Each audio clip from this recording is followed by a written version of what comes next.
గెలుపే ఊపిరిగా, పట్టుదలే ప్రాణంగా, ఆశయమే గమ్యంగా పోరాడే యోధుడికి విజయం అన్స్టాపబుల్.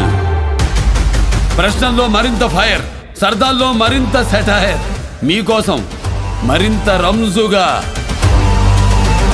దెబ్బకి థింకింగ్ మారిపోవాలా?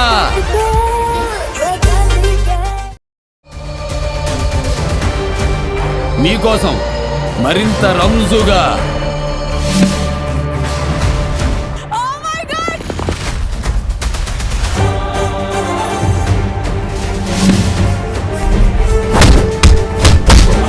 अब तू देख लेगा बच्चन साहब का खेल.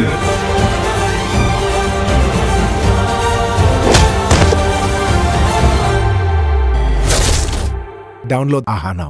ఆకర్షణీయమైన చీరలు, అప్పురపరిచే ధరలు, అందరికీ నచ్చిన, అందరూ మెచ్చిన షో మన లక్కీ మహిళ. బోలెడంత excitement, wonderful winning moments. Exact చెప్పారు, మీరే గెలుచుకున్నారండి. కంగ్రాచులేషన్స్. $220. సెలబ్రిటీ గోస్ట్లు, అదిరిపోయే పంచులు, సరదా సరదా కబుర్లు. ఆశ దోశ అప్పడం బడ హెల్ప్ మీరు ఆడుతున్నారు. ఇలా మరెన్నో మెమరబుల్ మూమెంట్స్ తోటి థర్డ్ యానివర్సరీ జరుపుకుంటోంది మన లక్కీ మహిళ.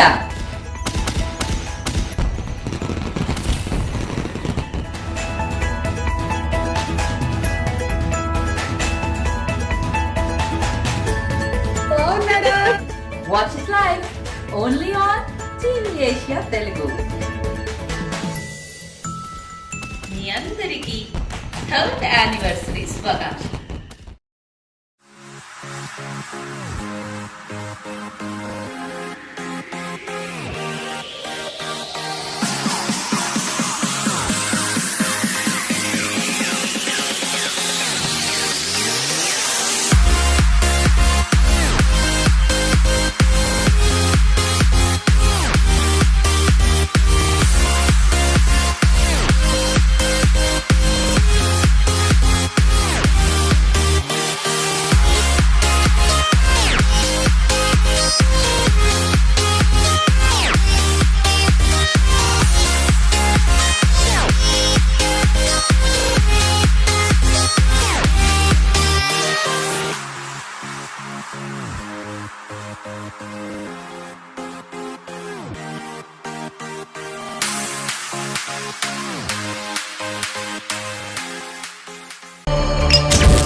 గెలుపే ఊపిరిగా, పట్టుదలే ప్రాణంగా, ఆశయమే గమ్యంగా పోరాడే యోధుడికి విజయం అన్స్టాపబుల్.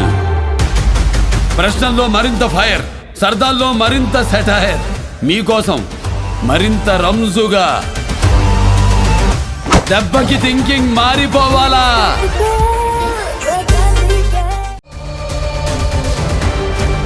మీకోసం మరింత రంజుగా.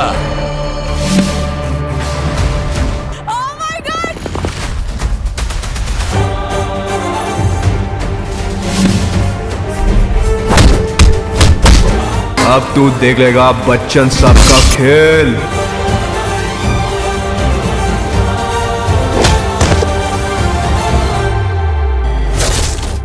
డౌన్లోడ్ ఆహా నౌ.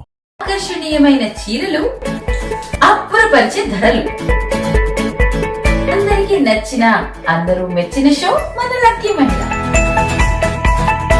బోలెడంత excitement, wonderful winning moments. Exact చెప్పారు, మీరే గెలుచుకున్నారండి. కంగ్రాచులేషన్స్. $220.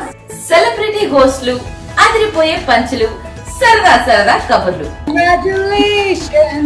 ఆశ దోశ అప్పడం బడ హెల్ప్ మీరు ఆడుతున్నారు. ఇలా మరెన్నో మెమరబుల్ మూమెంట్స్ తోటి థర్డ్ యానివర్సరీ జరుపుకుంటోంది మన లక్కీ మహిళ.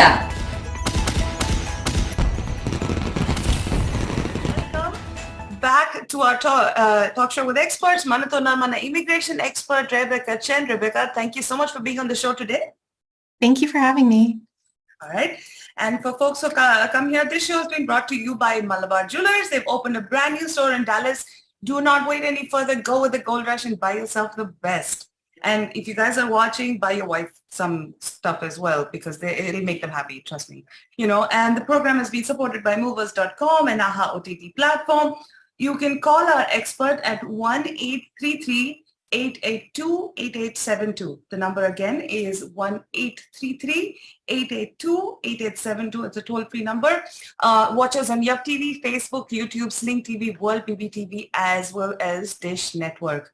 All right, folks, coming back to the topic for today, let's talk about, Rebecca, I know, we've been facing a lot of challenges in the recent past as immigrants, in terms of what's been happening on the immigration front, on the legal side, illegal, undocumented side, as Rahul Garu would always ask me to say.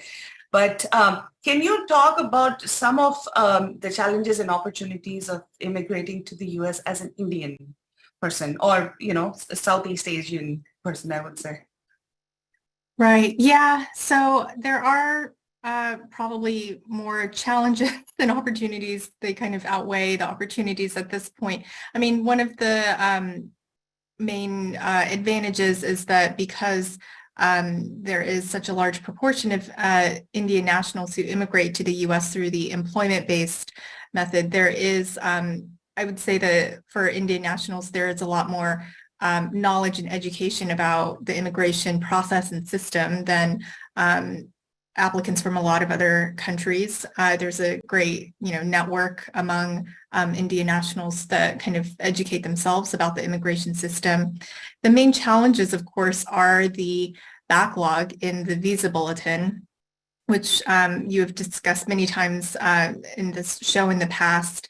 And the most recent visa bulletin for June that was published, a couple of weeks ago, kind of has more bad news, unfortunately, for Indian nationals. There wasn't any movement in the visa bulletin from May, which is not surprising. That's been the case for a while, but there was a note in the visa bulletin itself that said that it's expected that EB3, which has been farther ahead than EB2 for a while now, the State Department expects EB3 to retrogress, meaning the dates probably go backwards as early as they said in July.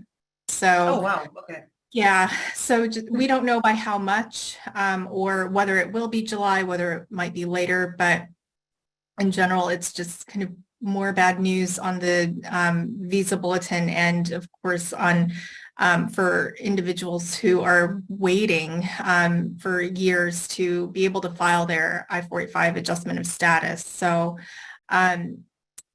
So yeah, just what we've said in the past is that people have to be prepared for a long wait if nothing in the law changes. We, of course, still encourage everyone to, the letter writing campaigns to encourage the administration to stop counting dependents as toward the green card cap, and of course, urging congressional representatives to find a solution to this kind of never-ending backlog in the employment-based side by removing the 7% country cap.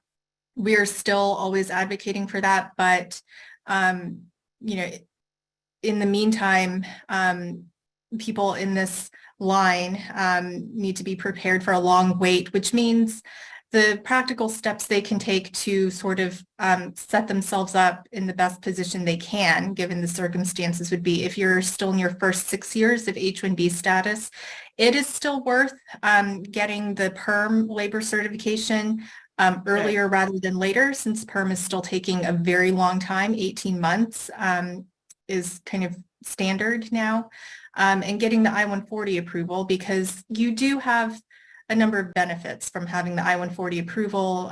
Your spouse can get an EAD. You're able to extend the H-1B indefinitely beyond the 6th year. It puts you in line, at least gets you a priority date to put you in line for the I-485 filing.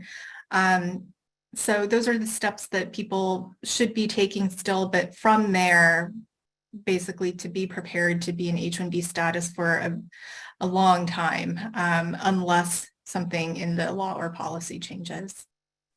So just to ask you a question, which the difficult question is when you say a long time, what practically how many years are we looking at, or how many decades, I should say, are we looking Yeah, at? so I think Ravel and Emily have calculated it out in the past, and it's been confirmed by other independent research organizations that it is a matter, it's decades, not necessarily just years. It's like 80 to 90 years, I believe, was the last calculation, if the visa bulletin continues at the pace that it's going now. And we get questions about that a lot, kind of at this time of year, also with people considering when and whether to change jobs, because most people are aware that October is when there's more likely to be movement in the visa bulletin, because that's the start of the government's fiscal year. For people who have a labor and I-140 approved with their current employer, wondering whether it's safe to change jobs at this point, or will their priority date become current in October? They don't want to leave their current job if that's the case. And unfortunately, I mean, it's because we're looking at literally decades right now before a lot of the recent priority dates become current. I mean, that's the sad reality at the moment, which means that for people looking to change jobs, it's probably safe to do so right now if you have an I-140 already approved for at least 6 months.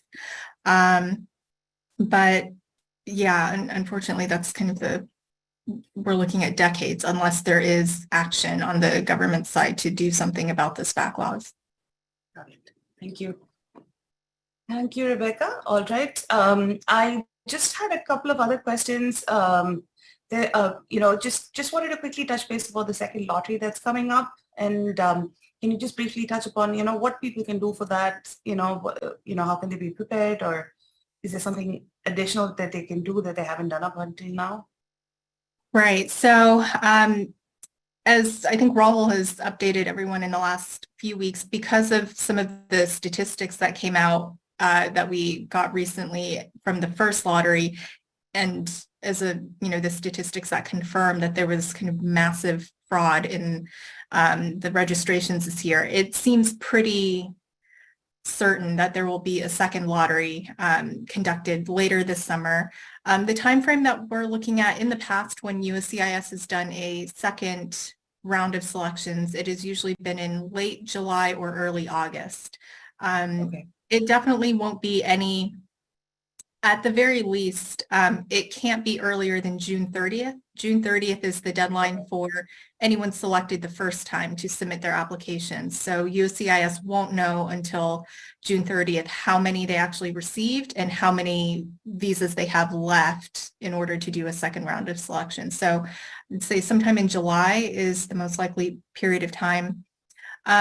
For individuals who were registered in the first round of selections in March, you don't have to do anything, actually. You and your employer don't need to register anything additional. There's no additional fee or documents that need to be submitted to be considered for the second round of the lottery. USCIS will just go into the pool of unselected applicants from March and select the number that they need left to do that. So that's the good news, that there isn't anything additional that you need to do or have your employer do in order to be considered for that second round. Awesome.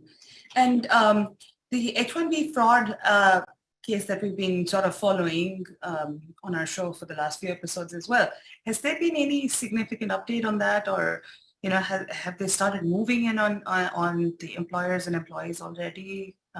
What can they expect? So no official updates yet, ever since USCIS's announcement of the numbers and basically their confirmation from a few weeks ago of how many duplicate registrations there were. So that was the last kind of official word from USCIS about that. From what we have heard, there haven't been movement by the government to go after people who did the duplicate registrations in this most recent round for March 2023. We are still hearing of notices of intent to revoke for applications that were duplicate filed from 2022. And Okay. unfortunately, that's just kind of the speed that the government moves. Is it takes them a year minimum sometimes to actually move on these cases. But I wouldn't actually expect too much action on the most recent round of selections, the duplicate filings, actually until probably after June 30th again, because USCIS will know by that time how many applications were filed. What we have seen so far is that USCIS primarily goes after the duplicate filings when an H-1B application was actually filed based on a duplicate registration. So that's why I think Rahul has advised in the past few weeks that if you find yourself in that situation where you were someone who had duplicate registrations submitted for you by multiple companies, it's not a great situation to be in, because we know the government is aware and looking at it, but probably the best thing you can do to try to protect yourself at this point is to not have the company file an actual application based on that duplicate registration, because then you're actually seeking an immigration benefit based on fraud. Right. So I would expect that most of the serious action that USCIS is going to take and investigate will be after June 30th, when they see who actually files an application based on a duplicate filing. Got it. Good. Thank you so much, Rebecca. And on that note, let's take our first caller for the day. Let's take our first caller. All right, caller with number ending in 4455. 4455, we're ready for you now. Hello? Hello? Hello, Nitya. Hello, sir? Hello. Sir, do you mind muting out your television? Yes, I did that. Okay, good. Thank you so much. Please go ahead, sir. So my question is my employer listed multiple addresses on my LPA. So my when I start my job, where I will end up my paying state taxes, and both the addresses are in different states. One is in New Jersey and one is in Atlanta, Georgia. So where I have to pay the state taxes. Will you be commuting between those two locations, or did they list both on the LCA because they weren't sure where you would be based? So my job is remote. So I asked them to list both the addresses on my LCA because sometimes I'll stay in Atlanta and sometimes I stay in New Jersey. So just want to know where I will end up paying state taxes. Yeah, it'll mostly be, I would say, where you will be most of the time. So if you're working remotely from home, and that's where the majority of your work will be done, that will likely be where the state payroll will be run. And then if the other location was just listed for you to be able to go there occasionally to work, or if that's your company headquarters is the other location, that's fine. They don't need to necessarily run state taxes for you for, a minimal amount of time that you spend working there. It'll mostly be where your home residence is. Oh, okay. Sounds good. Yeah, that's all I have. Thank you. Thank you, sir. Thank you so much for calling. Let's take our next caller. Okay, caller with number ending in 6389. 6389, we're ready for you now. Hello? Hi, am I audible? Yes, sir, you're audible. Hi. Please go ahead, sir. Oh, hi. Yeah, yes, thank you. Yeah, my question is regarding this multiple registrations, but I just want to understand the difference between these two cases. One is there will be collusion between employers, but there are also reports where employees, they voluntarily went to different kinds of consultancies and they tied with them and they applied through multiple companies. So USCIS is capable of catching this kind of fraud, that is fraud that is coming from the employees but not employers. Right. Yeah. So you're right that there are kind of two different scenarios. The one that I would say USCIS is most likely to go after is where employers have collaborated with each other to register the same group of people. Because as you're probably aware, the actual registration process on the USCIS portal is all done by the employer or in coordination with the attorney if they're using an attorney. But the employee never, signs into the portal, never signs off on anything in order to be registered. And that statement of that there's no fraud going on is mostly, it's checked off by the employer, basically attesting that they have not collaborated or coordinated with other employers to register the same group of people.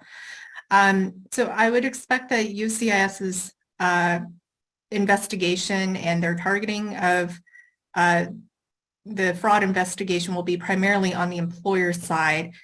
However, that doesn't necessarily mean that the employees are safe, I would say, because we have seen notices of intent to revoke, again, from previous years, where USCIS is still sending the notice of intent to revoke saying that this same employee was registered under this company with this EIN, and lists like 5 companies as bullet points.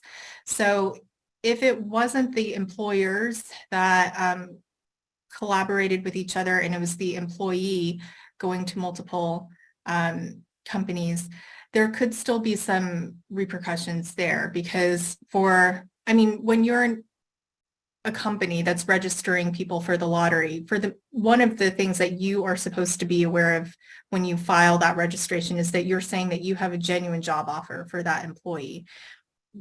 It's unlikely an employee was working simultaneously for 5 different companies at the same time. And so those other companies, even if they're not aware of each other, they, for the most part, probably also know that they're not registering someone properly. If they have never worked with that employee, if they've never reviewed their resume, don't have a genuine job offer. So there could still be scrutiny into those cases. And I would expect that there could still be problems for the beneficiaries, even if they get a genuine H-1B application approved, when they go for visa stamping, when they come in at the border. We see this all the time with even the day 1 CPT cases, that employees have trouble getting the visa stamp sometimes coming in at the border. So it could still have repercussions on the employee, I would say, although I would expect that the first round of kind of investigations will be primarily on the employers that clearly worked with one another. Okay, yeah. Then and also will there be any change in the registration rule for the upcoming year? For next year, that is a good question. USCIS hasn't announced any particular changes to the process. Besides, there's a proposal in the works that's part of a larger proposal to increase USCIS filing fees kind of for a lot of different applications. And among those, it includes a proposal for an increase of the lottery registration fee from what is $10 now to, I believe, $250. They're proposing to increase the registration fee, which personally, I don't think that's enough to deter fraud. It remains to be seen if USCIS is going to take some other action to change the registration system for subsequent years. I think this year we know since 2020, I would say 2021 and 2022, we know that there were duplicate registrations, but USCIS, it hasn't been on the scale that it was this year. This year was particularly, USCIS couldn't ignore it, basically. And so that's why they even came out and made a statement about the number that were duplicate filings. Part of that was, I think, the Wall Street Journal got a hold of the data and published it, forcing USCIS to make a statement. But I think it's on such a massive scale this year that USCIS should be pressured enough to make some changes in the registration system to prevent something like this in the future. But we don't know at this time what it will be or when they will implement it, because the problem really is that it disadvantages companies and employees who are who are working according to the rules, who are doing it correctly and just submitting one registration and are not getting selected because they're outmatched. Yeah, I mean, we've been advocating for, the last few years that there should be changes in the registration system to prevent this kind of fraud. One of the ideas is to have the companies submit the entire filing fee for the petition at the time of registration. So not just $10, not just $250, but the whole $24.60 filing fee, $2,460 filing fee at the time you register. It doesn't need to be deposited to USCIS, put in some kind of escrow account, and then as soon as someone is selected, USCIS deposits it. That would go a long way to deterring fraud, and it wouldn't, anyone who has a genuine registration wouldn't mind having that filing fee deposited right away because they are committed to doing that anyway for a genuine registration. That's one idea, but we don't know what USCIS will actually do next year. Yeah, okay, and also just one curious question actually. Do USCIS have resources to investigate fraud on such a large scale? Because I've seen reports all over the social media, everyone is just creating posts that they have applied through multiple companies. I really wonder how they're gonna go after these all these cases. I think this Do ACIS question have is those kind of resources? more a good question for discussion. We have a bunch of other people waiting for their questions to be answered. So we'll definitely talk about this. I'll put this as one of our discussion topics next week, and let's discuss this. It's a very good question, but thank you so much for calling, sir. And we're going to take our next caller thank you. now. Thank you, and have a nice Thank day. you. Bye. All right. Let's take our next caller.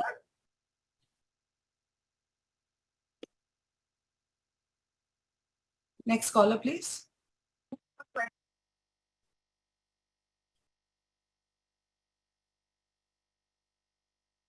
Okay, caller with number ending in 1363. 1363, we're ready for you now. Hello?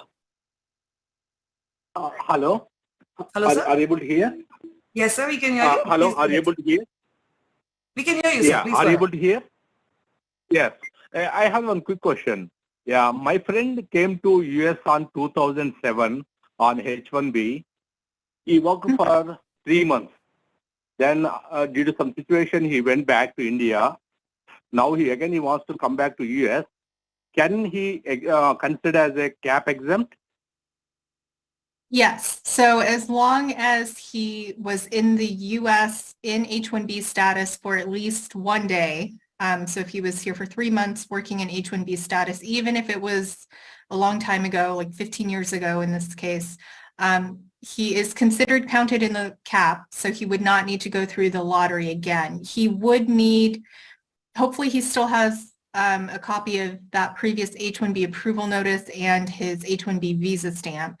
If he has those, but if he has those, then those are enough to prove that he was in H-1B status in the past. And so if he has a job offer now from a company that's willing to file his H-1B, they can file the H-1B for him in consular processing with premium. It can be approved in 2 weeks, and then he would need to go to the consulate, of course, to get a new visa stamp.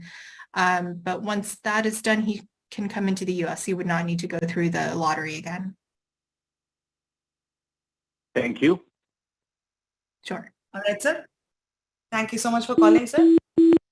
Rebecca, does it make a difference if, if they're moving from a non-profit to a for-profit kind of job scenario? Yes, it does. So hopefully the person that the last caller referred to, hopefully that H-1B was not a cap exempt organization, like a nonprofit or a university or something like that. Assuming that it was like a private company that applied for that employee through the lottery and he was already selected once, then he doesn't need to go through the lottery again. But you're right that if someone is in H-1B status through a cap exempt organization, which is mostly universities, colleges, or some nonprofits, if they focus only on research, then those H-1B visa holders, if they move to a private company that is not cap exempt, then they would need to go through the lottery at that point. Got it.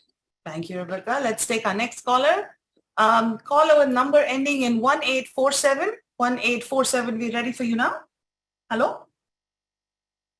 Yeah. Hi. Can you hear me? Hi. Yes, sir. We can hear you. Please go ahead. Yeah. My case was I have recently visited to India in the month of January, and by the time I came back, my I-94 was being updated as per the passport visa, but it was not updated as per I-797A.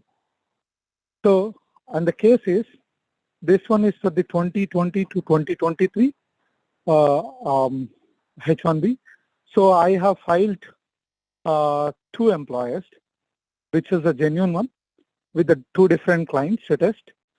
So I just want to understand, if I just cross the border, so will that be impacted something for me, or what would be the case to update it I-94 for me? Okay, so the I-94 that you were given has an end date that matches the end date on your visa stamp, but not the I-797 that you showed, which has a later end date. Is that right? Exactly, yeah. Okay. Yeah. If it was in January, yeah. Usually, if it was relatively recent, you could sometimes contact the CBP Deferred Inspection Office for that port of entry, let them know about the error, and sometimes they can update the I-94 for you without the need for another trip. You might still be able to try that. So if you look up the... Oh, I tried visiting to the airport. And they said that they haven't asked me my I-797A by the time that they have entered into the US, and I haven't submitted the I-797A, and they said me that that would be the one of the reason that we haven't updated it, and it's not the CBP error. So you have to talk to an immigration team. That's what they said. Okay. Yeah. Yeah, it depends sometimes on the Deferred Inspection Office. Sometimes they're not very helpful like that situation.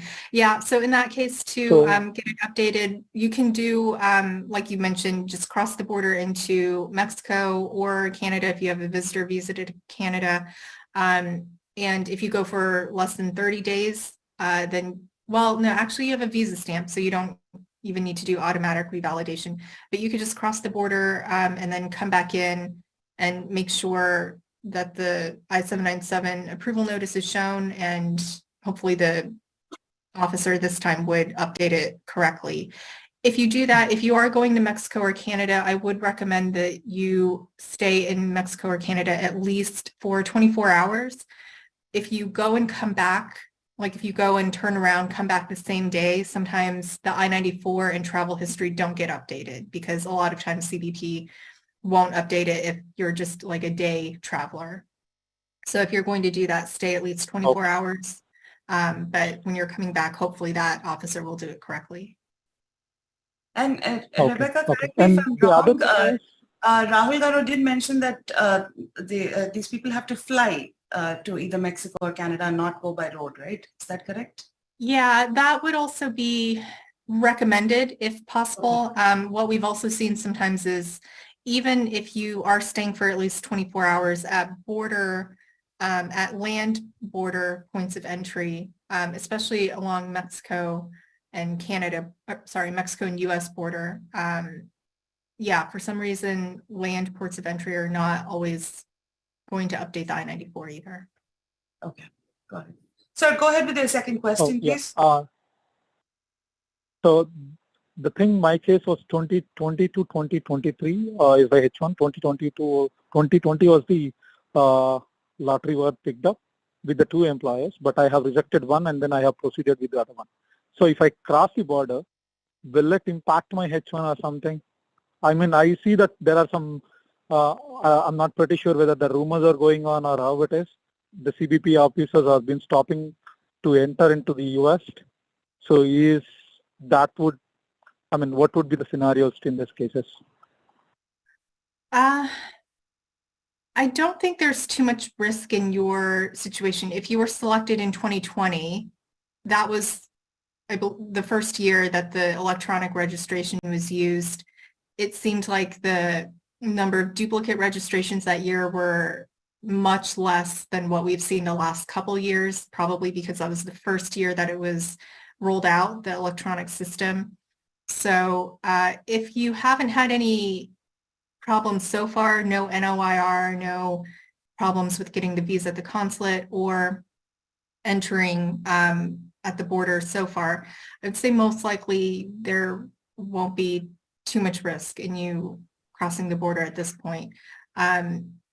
Especially like you said, if the 2 registrations for you in 2020 were both based on genuine job offers, those are kind of the rare situation. It does seem like the duplicate kind of fraud registrations that we're talking about have mostly been this year, last year, a little bit the year before in 2021, or these situations where people are registering under like 5 or 6 or more companies that clearly don't have a job offer at every one of those companies. If you had genuine job offers at 2 different companies in 2020 and you only went with one of them, then I'd say that's not really the kind of scenario fact pattern that DHS is really looking for.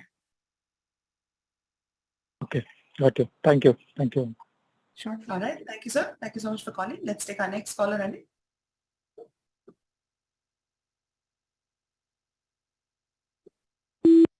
Caller with number ending in 1115. We're ready for you now. Hello. Hi, Nitya Garu. Are you Hi, able to sir. hear me? Yes, sir. We can hear you. Please go ahead, sir. Yeah. Good evening, Nitya Garu and Rebecca. My question is like, my wife firm got audit in March 27 of this year, and her I-94 is expiring in July 15th. So I am having my I-140. So my question here is, if suppose my wife status changes from H4 to H1 to H4 EAD, then what will happen to her current I-140 process? It won't be affected at all. So you don't need to be in H-1B status for the perm to be filed or to be processing at all. So if your wife is in H-4 status, even if she's completely outside the country, the perm would continue processing just the same way it was, even if she was still in H-1B status. So yeah, for her perm audit, then unfortunately, once there's an audit, it's likely going to take another year or so, is my guess, for the perm to be resolved because of the audit. So in the meantime, yeah, I would say H-4 EAD is a good option for her to be looking at to switch over to. So for switching, right, does she need to go out of the country, or she can stay without going, right? Yeah, so if her H-1B expires in July, yeah, you are looking at kind of a time crunch. If she files the H-4 change of status with the EAD application right now, just on their own, they likely will not be approved by mid-July. And so she would probably have to have, I mean, she would be in status, or she would be in a period of authorized stay after July based on the pending H-4 application, but she wouldn't have work authorization until the EAD is approved, which might be, closer to the end of the summer or September or October. If she wants to, kind of the best chance she has of not having a work authorization gap is if her H-4 and EAD application are filed concurrently with your H-1B application and your H-1B is filed in premium. For your H-1B, do you by chance have an extension that needs to be filed in the near future?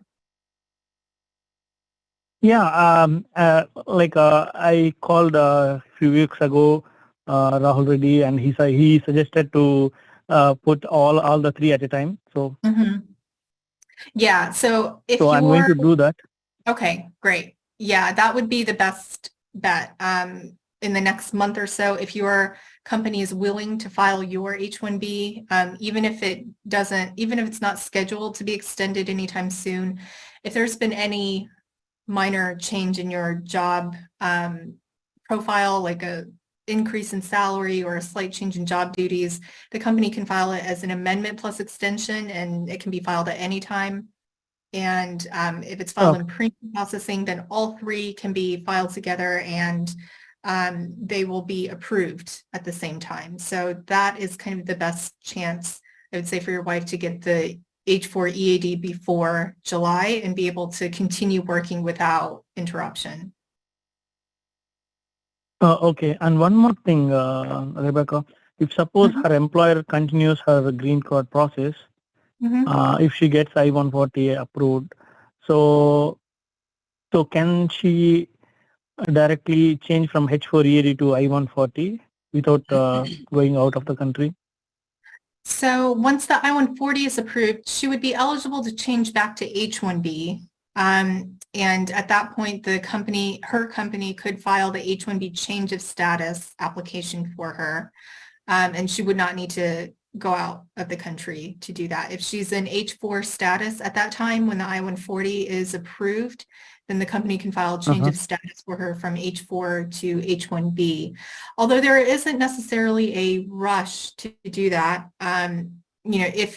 if you are able to file the H-1B, H-4, and EAD all together in this next month, then likely she'll get the H-4 and EAD valid until 2026.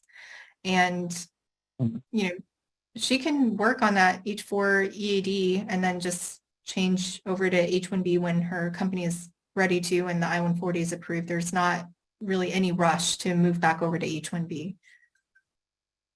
Okay, but we don't want to exit the country, so that's the question. So no, yeah, you wouldn't need to. She wouldn't need to.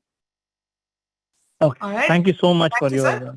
Thank you, sir. Thank you so much for calling, Andy. All right, let's take our next caller. Okay, caller with number ending in 0850. 0850, we're ready for you now. Hello? Yes. Caller with, hello? Can you hear me? Yes, sir, we can hear you. Please go ahead, sir. Yeah. My question is, will there be any problem if someone files multiple registration but none got picked in the lottery? I would say it's less likely that there will be scrutiny from USCIS. It seems like my expectation would be that in their priorities of investigation, they will most likely go after employers who clearly collaborated with one another and filed H-1B applications based on duplicate registrations. I'd say that would probably be the first group that USCIS would be investigating. And then after that, potentially employees who have registrations, like looking into those and file an H-1B based on them. So for the most part, the NOIRs that we've seen, the investigations that we've seen so far have only been in cases where an actual H-1B petition was filed based on a duplicate registration, because then you're actually trying to get a visa and immigration benefit based on fraud. And it's that's much easier for USCIS to investigate and make a finding of fraud. If there is no H-1B application filed, either because there were no selections, or like in your case, or if there was a selection, you don't take action on it, my guess is USCIS may not have the time to go after those, but it's no guarantee that they won't. The thing about the electronic registration process is that it makes it very easy for USCIS to identify who has done duplicate registrations, the employers and the employees, because it's all the data entry is done for them in the registration process. They just have to sort it to be able to see exactly for that individual how many registrations were filed. And so because it is easy for USCIS to see who has done duplicate registrations. It's not guaranteed that at some point in the future, USCIS will investigate it. All we can say is so far, just based on our observation, USCIS seems to be prioritizing people who have actually filed H-1B applications based on the duplicate registration. Okay. Yeah, thank you so much. Thank you, sir. Thank you so much for calling. All right, before we take our next caller, Rebecca, I have a few questions from our live chat viewers as well. Question from Naveen says, applied for my second AOS APEAD extension. Can I travel outside and return before the existing AP expires? Does it impact the AP extension application or the adjustment of status in any way? So if your current advanced parole is still valid, then you can travel based on it without any impact to the I-485 application. If you are going and coming back while it's still valid and the I-131 for the AP renewal is already pending, technically in that situation, the I-131 that's pending is not supposed to be denied due to abandonment. As people are probably aware, USCIS's policy usually is that if your I-131 is pending and you leave the country, USCIS will usually deny it for abandonment. The exception is supposed to be if you are leaving the country and coming back on an advanced parole that is unexpired. So that's supposed to be the case that if you go and come back while the current AP is valid, it shouldn't impact your pending I-131 or the pending I-485. I think I have seen a few situations where the pending I-131 still got denied, and it was probably an error by USCIS, but it still got denied probably because they weren't aware that the travel was on a valid advanced parole. So just be aware that there is a slight risk of that, but it won't impact the I-485. The main disadvantage in that situation is you just need to refile the I-131 if it gets denied. Awesome, thank you. And one other question, this is from Yogita Shinde, says, can I continue to work on H-1B for company A and work on my GCEAD for company B? My spouse on H4 does not file 485, will be out of status if I start working on GCEAD. Okay, that is a good question. So there isn't officially a way to be using both an H-1B and a GCEAD. For the most part, what we say is that if you have a GCEAD and you want to work for more than one employer, just consider yourself using the EAD, which usually is fine. It's no problem to use the EAD, and I think Brothel usually encourages it rather than kind of staying on the H-1B. But one of the exceptions is a case where there are family members who are like a child is aging out, or in this situation where there's a spouse who is on H4 and doesn't have the pending I-485 themselves.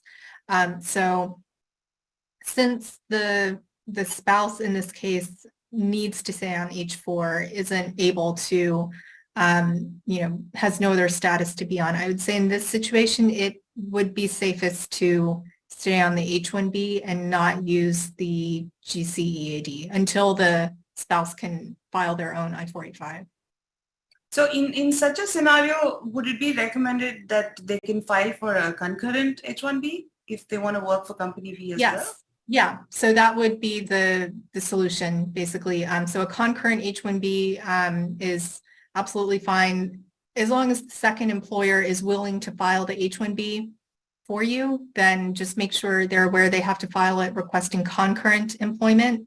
And it's fine if it's full-time. Both can be full-time as long as, if you are able to do both full-time, then that's not a problem.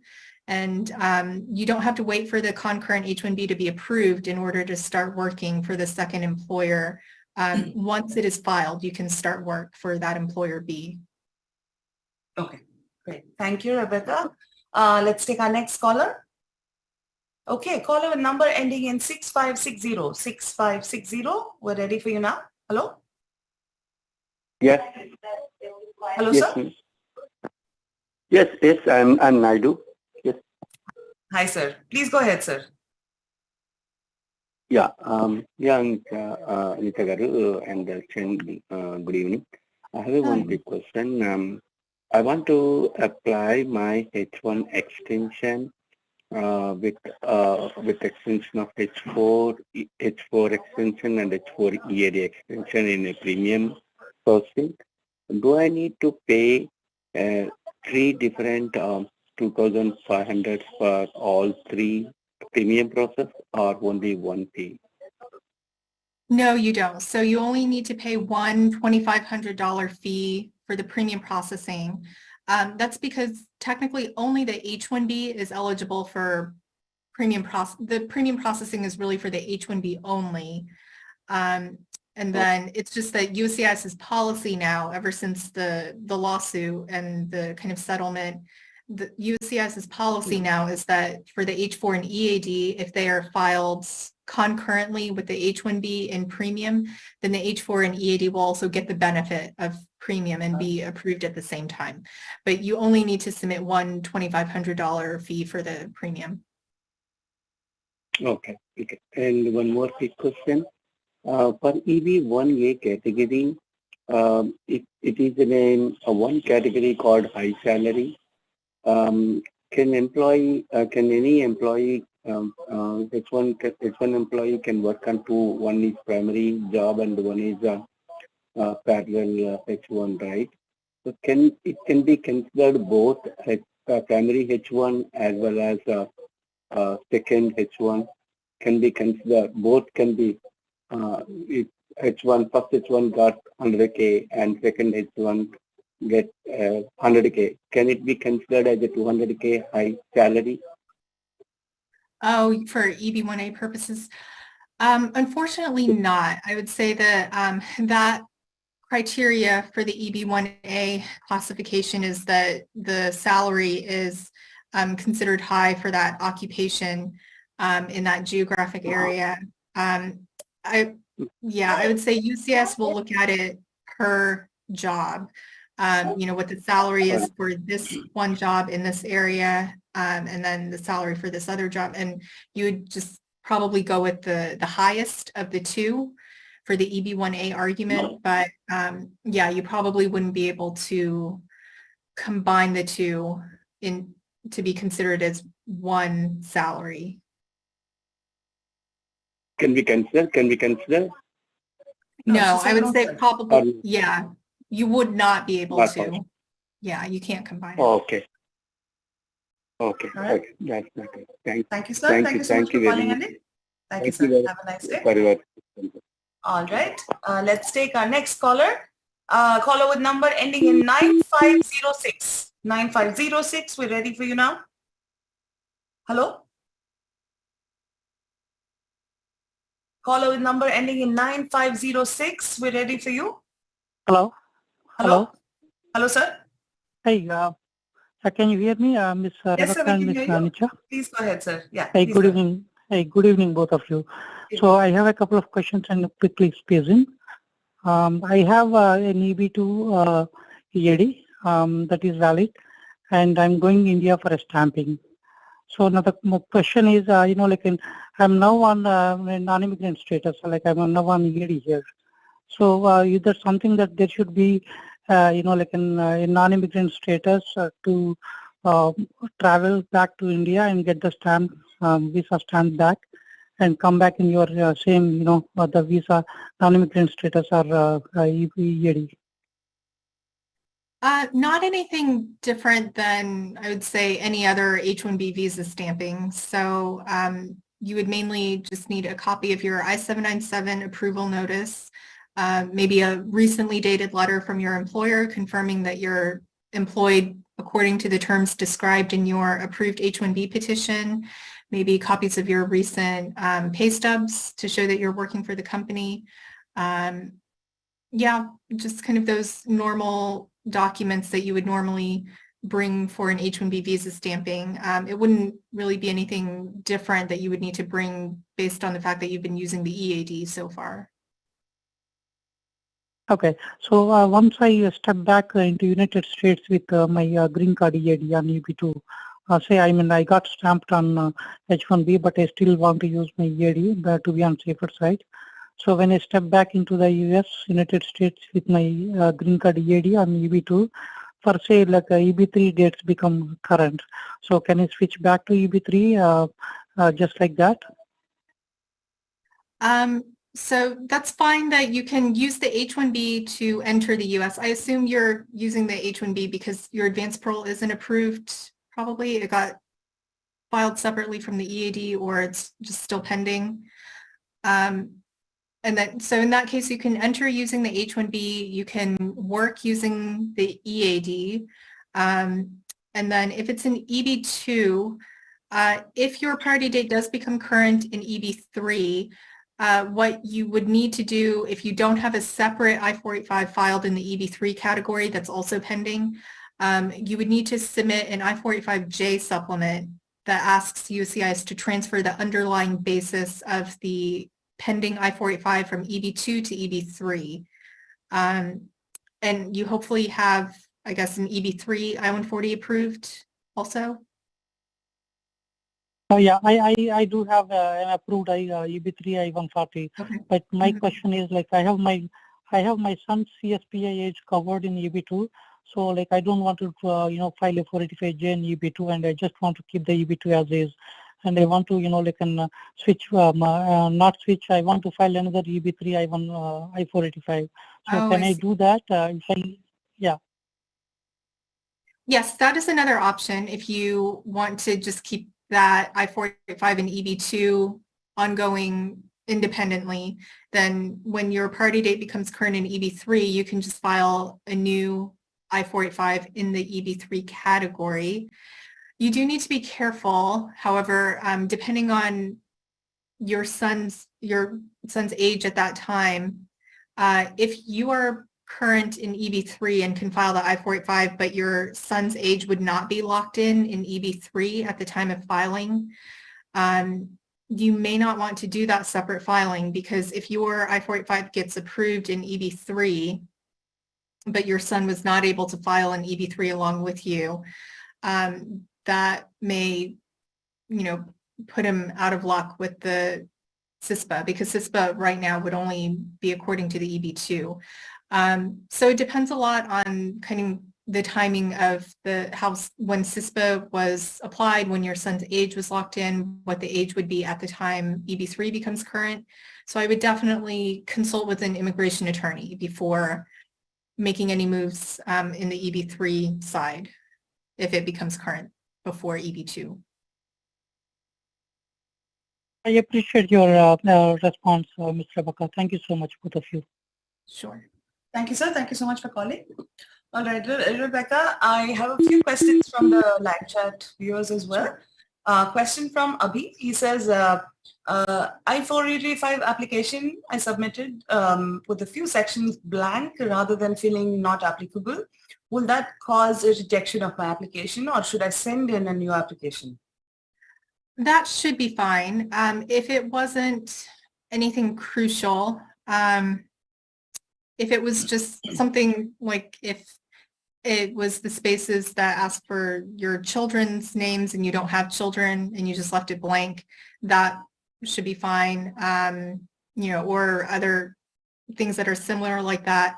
That shouldn't result in any problem with the I-485. If you got the I-485 receipt notice, then I would say that that's fine. There isn't any problem with it. And if it is something crucial that USCIS really needs confirmation on, they would send an RFE for it. There are like a few questions sometimes on the I-485 where if it's not filled in at all, it might get the application rejected.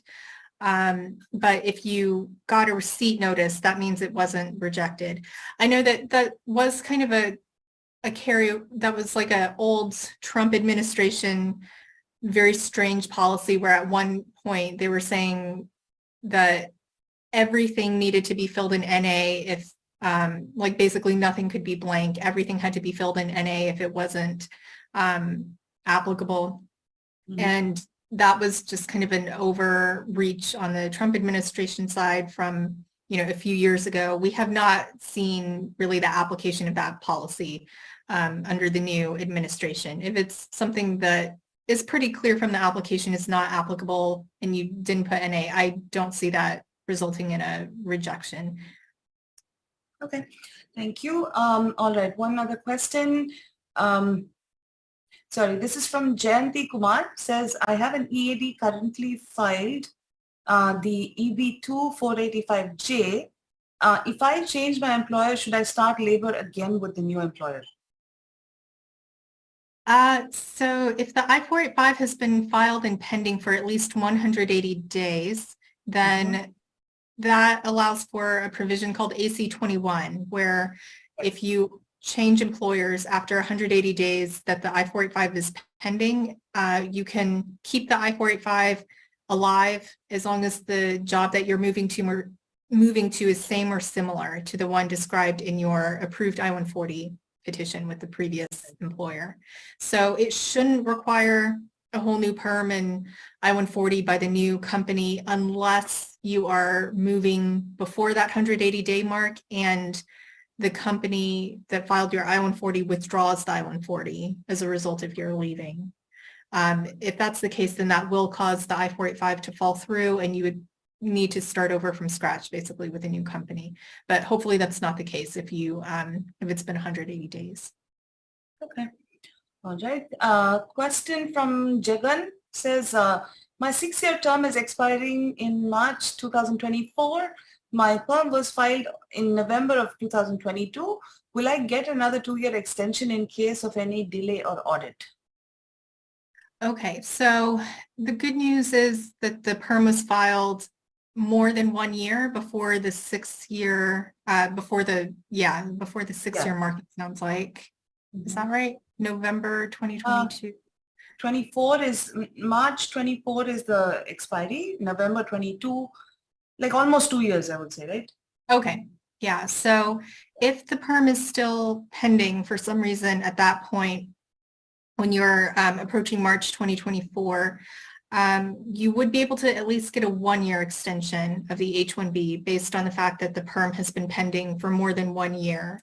And you would need to provide documentation of the perm still being pending. Most likely, if it's still pending at that point, it's because of an audit. So you would just include a printout from the DOL case status with that case number that shows that it's still pending, like it will say something like that the audit has been received and is under review or something like that. Or if the perm is denied for some reason and the company is willing to file an appeal, that is also considered the perm still being pending if it was denied, but there's a pending appeal based on it. So if worst case scenario, the perm is denied and hopefully the company is willing to file an appeal of it, and that would also be enough to get you a 1-year extension of the H-1B. And during that time, hopefully another perm and I-140 can be filed to get it approved. Got it. All right. There's a question from Priyank Shah, says, if I lose my job while on GCEAD with the AP approved, how much time do I have to find a new job? So again, if it's been more than 180 days, the I-485 can be kept alive if you move to a job that is same or similar. Unfortunately, unlike the H-1B, where if you're let go, you have 60 days, that 60-day grace period to find another employer, there isn't technically any grace period for that finding a new same or similar position under the I-485 rules. However, if you're in a situation where your priority date is retrogressed, meaning, it's not current right now and is unlikely to be current for some time, I would say if it takes you a couple of months to find another employer, it's unlikely USCIS would really become aware of the gap. Technically, there is supposed to be continuity of a job offer throughout, but because the I-485J supplement being filed by a new company isn't required anymore, it doesn't have to be proactively filed by the new company, UCIS probably wouldn't really know about, a small gap in employment. That being said, it's still best to try to find a new employer as soon as you As possible. Yeah. Okay.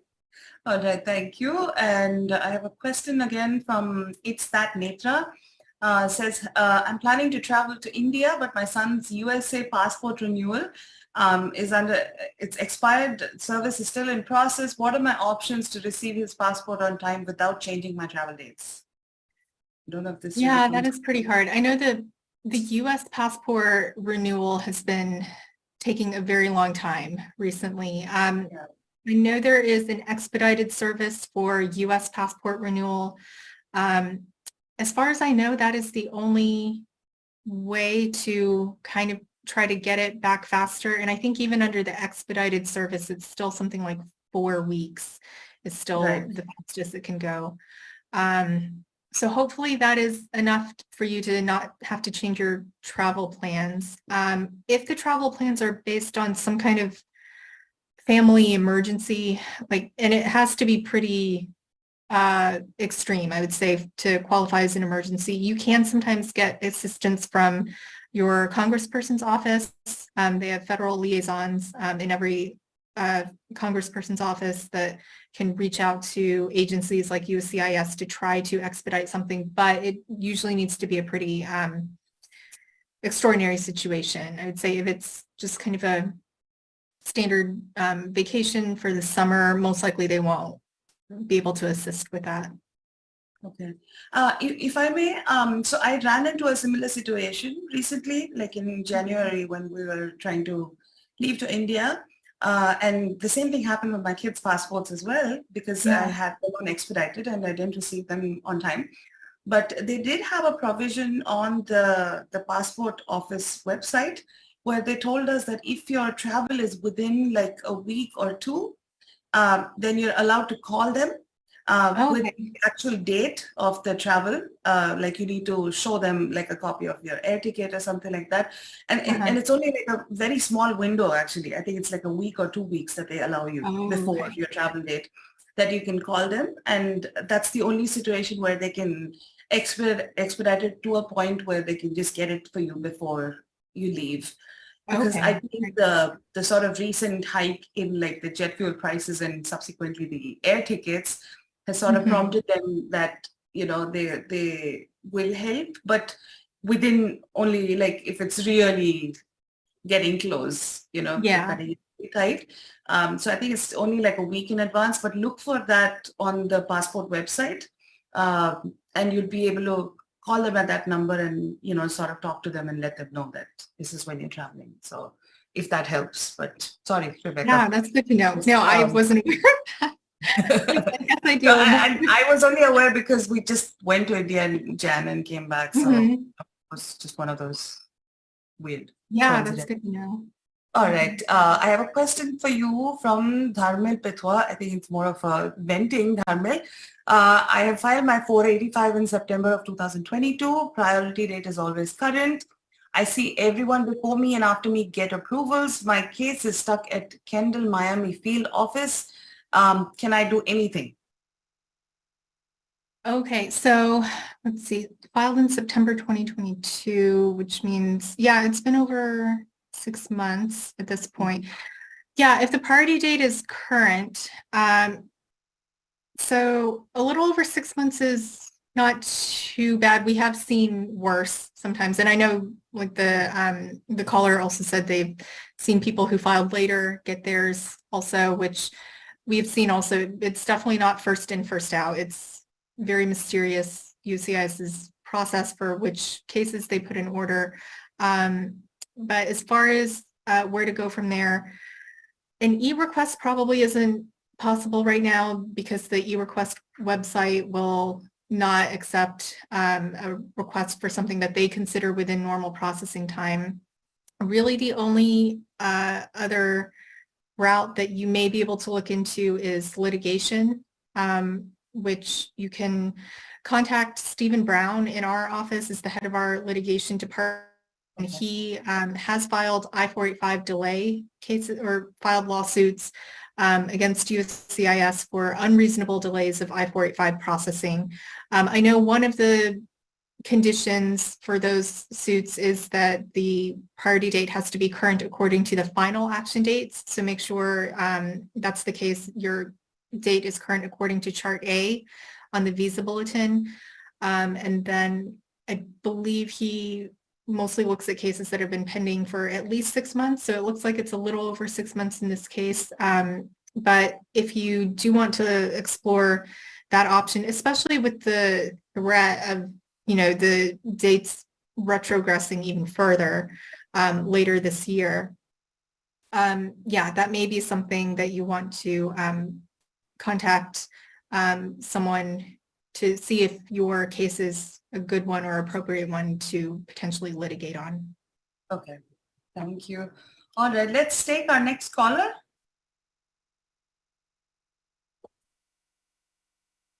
Okay. Caller with number ending in 7993. 7993. We're ready for you now. Yes. Hello? Hello, sir? Yes. Hello. Go ahead, sir. Go ahead, sir. We can hear you, please. Hello. My son is completing his graduation on June 10th, and he's on F1 visa. And his master's program starts on August 28th. So my question is, can he stay on F1 visa in US during that 2.5 months? Yes, yeah, that's no problem.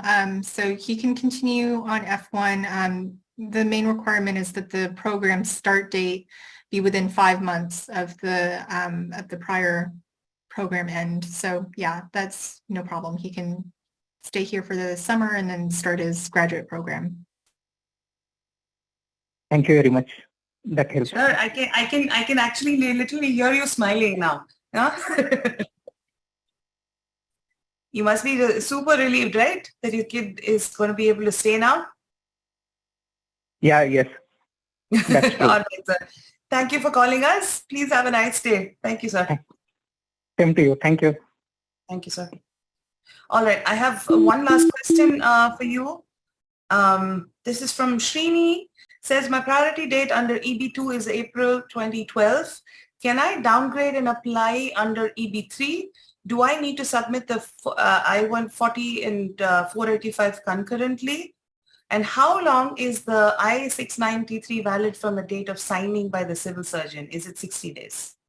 I know, a lot of questions. Yeah, so USCIS did recently do away with that I-693 deadline rule. So it may be possible that the medical exam wouldn't need to be done again. But to be on the safe side, I would say if you have time to get another medical exam, especially for a new I-485 filing, we usually recommend getting a new medical exam, even if one was already submitted with a prior I-485, because we really have no confidence in a medical exam making it from one file to another. Right.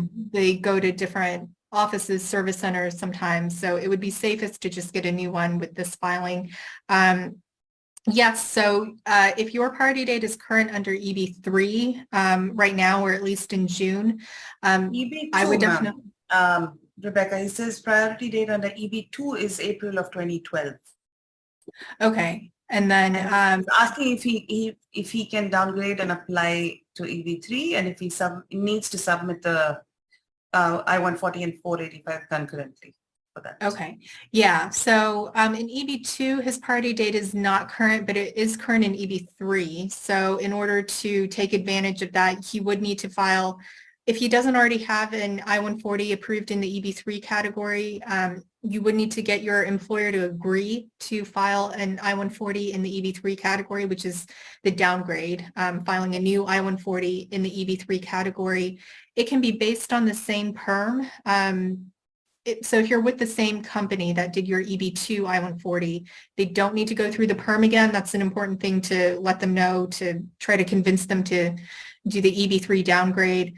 all they need to be willing to do is basically sign off on the I-140 paperwork and provide their tax returns, because you are able to pay the filing fee and legal fees for the EB3 downgrade entirely yourself. The company can do so if they agree it, but yeah, that would be something that you can let them know that you're willing to pay for it and file the I-140 and I-45 together in June if possible, because like we said earlier, EB3 priority dates may be going backwards as early as July. So I would definitely try to move on it in the next month.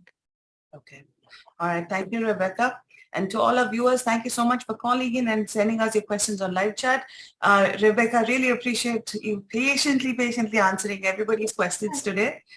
Sure, thank you so much for being on our show. And to all our viewers, we'll be back at the same time, same place next week as well. So come join us, send us your questions, but more importantly, do try to call us, because it's easier to ask you guys any follow-up questions as well, or if there's any missing pieces of information. And that is why we definitely ask you to try to call in rather than sending your questions on a live chat. So please do try to call in. We'll take as many as possible and stretch out the show as much as possible. But to all of you, have a safe week, and we'll see you next week at the same time. Thank you, everyone. Bye.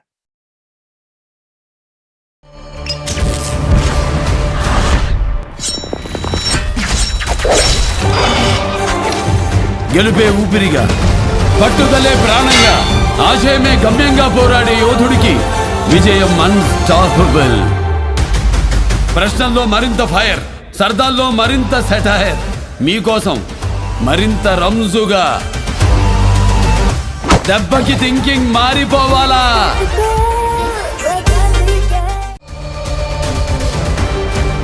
మీకోసం మరింత రంజుగా.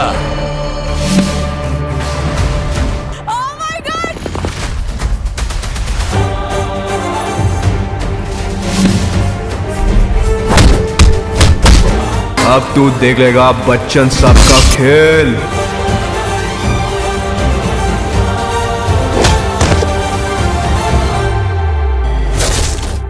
Download AHA now. ఆకర్షణీయమైన చీరలు, అబ్బురపరిచే ధరలు, అందరికీ నచ్చిన, అందరూ మెచ్చిన show మన లక్కీ మహిళ. బోలెడంత excitement, wonderful winning moments. Exact చెప్పారు, మీరే గెలుచుకున్నారండి. కంగ్రాచులేషన్స్, $220. సెలబ్రిటీ హోస్టులు, అదిరిపోయే పంచులు, సరదా కబుర్లు. ఆశ దోశ అప్పడం బడ హెల్ప్ మీరు ఆడుతున్నారు. ఇలా మరెన్నో మెమరబుల్ మూమెంట్స్ తోటి 3rd యానివర్సరీ జరుపుకుంటోంది మన లక్కీ మహిళ.